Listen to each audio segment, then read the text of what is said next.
Hello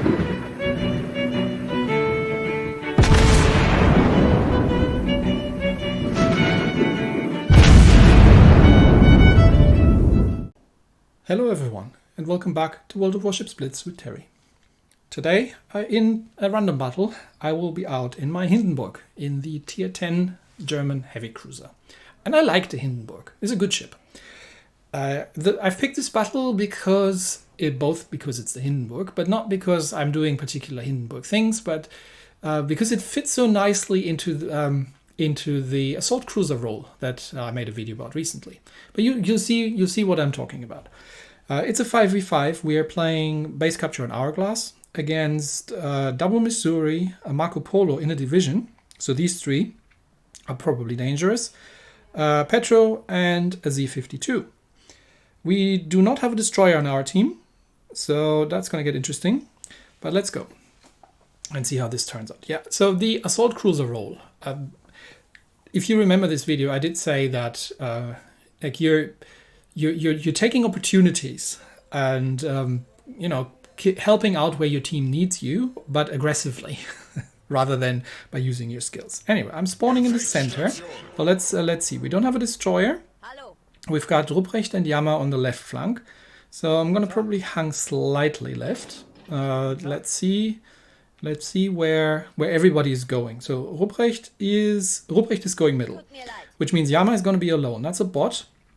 But with Ruprecht going middle, I'm going to go left flank. Simply because they have a Z-52, they have a destroyer, and the Yama can probably hold left flank. But someone calls capture enemy base, and that's the Yamato. So he does not want to hold. He wants to go for the cap. Okay, if the situation arises, then that might be working. So I'm gonna escort the Yama. I have the range to, and there's Z-52 spotted. And as is typical for destroyers, going through the middle. So once I've got angles, that Z-52 is in all kinds of problems because everyone's going to open up on him. Precise aim up and shots out. You do not want to be at the receiving end of that because that's what the Hindenburg's going to do to you at that range. And he's sailing in a straight line, giving me flat broadside. Okay, that was a little high. Yama's got shots out, I've got another salvo out, but Yamato takes him out, nicely done.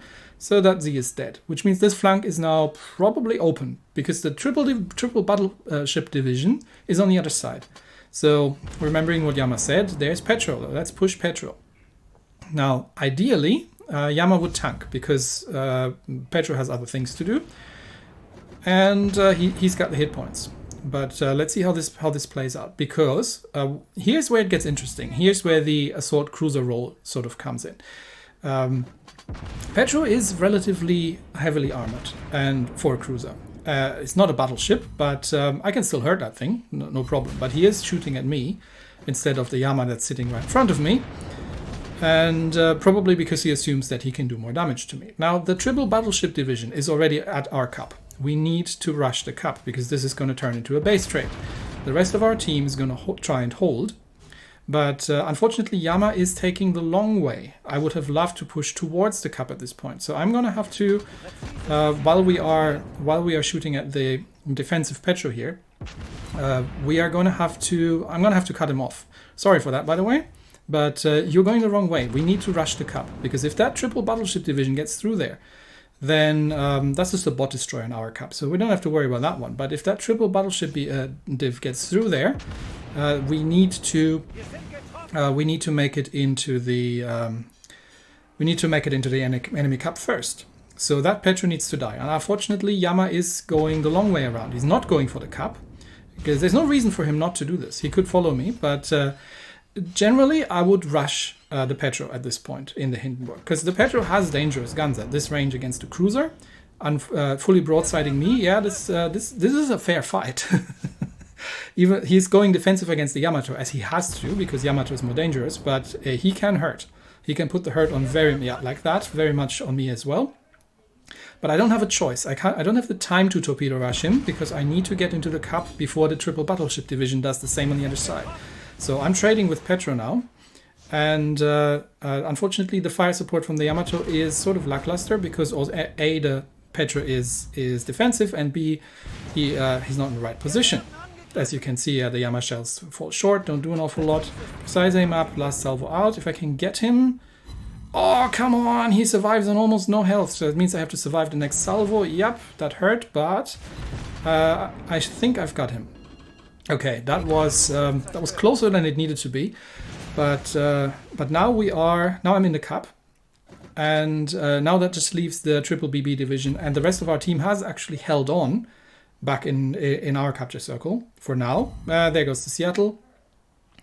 So we made it in time. We definitely made it in time because we're ahead in cupping, and we're 1 kill ahead. But that's not much. Yamato is out of the game because he's way too far. He should have been much closer to me. I'm trying to inch towards the edge of the capture circle. See if I can get in range. There goes to Prinz Ruprecht. And now it's suddenly almost even. Okay, Monty manages to take out one of the enemy Missouris, so it's no longer even. We're a kill ahead again, but we're ahead in capture progress. And even if these two are going to start cupping, I'm going to cup out before they can manage. So let's see how this plays out. But yeah, Yamato has taken himself out of the match by sailing too far. That has forced me to go very aggressively, and now they start cupping. But we're ahead. We're already cupping the enemy base. So we're going to cup before they manage to flip our cup to neutral, which means we're going to win by cupping, even if they kill that last battleship over there. And that's why I had to rush the cup, going full broadside against the Petro, which is generally not something you want to be doing, but in a cruiser. But it did work out, and that's, if the Petro had killed me, we probably would have lost this game, maybe. If they managed to get the kill there, we'll see. I mean, we can't tell because I managed to cup out, but it would have been entirely possible that we would have lost if I had lost that duel against the Petro, because that was full risk, full broadside against the Petropavlovsk, and he's got bigger guns than me, although I do have more of them. Yeah, in a different scenario, I would have just rushed the Petro and torped him, and then it would have been an easy kill. But then we would have risked not getting the cup in time and lose against the triple BB division on the other side. So yeah, that's I found that both fun because A, I got to play in my Hindi, and B, because of the tactical value of this game. So I figured I'd tell you a little bit what my thinking was when I was playing. Anyway, that's it for me today. Thanks everybody, and I'll see you next time. Bye bye.